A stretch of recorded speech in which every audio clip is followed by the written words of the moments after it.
सैयदना अली करमल्लाहु वजहहू के ज़माने में एक आमिल के बारे में शिकायत आ गई कि उसने बैतुल माल से रकम ली है और फिर उससे कनीज़ें ख़रीदी हैं, ग़ुलाम ख़रीदे हैं और फिर उन ग़ुलामों को अल्लाह के रास्ते में आज़ाद कर दिया है।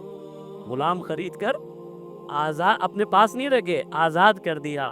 सैयदना अली करमल्लाहु वजहहू ने बुला लिया, कहा कि भाई तूने बैतुल माल से कर्ज़ क्यों लिया?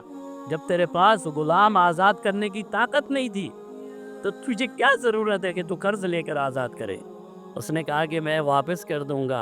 फरमाया तेरी उम्र की ज़मानत कौन देगा कि तेरी उम्र इतनी है कि तू वापस कर दे?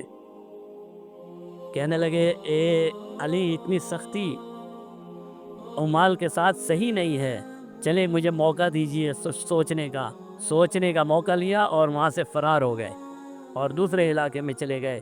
सैयदना अली करमल्लाहु वजहहू को ये बात पता चली, फरमाया काम तो सैयदों वाला आज़ाद वाला किया लेकिन ग़ुलामों की तरह भाग गया।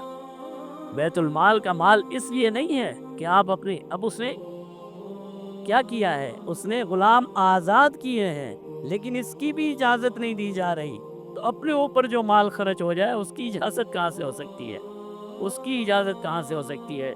मुसलमान तो मुसलमान उस ज़माने में ग़ुलाम हुआ करते थे। सैयदना उमर फ़ारूक के ज़माने तक ग़ुलामी का जो तसव्वुर था वो इतना मुस्तहकम और ग़ुलामों की इतनी रियायत की जाती थी कि इंसान फ़र्क नहीं कर सकता था कि ये ग़ुलाम है या आज़ाद है।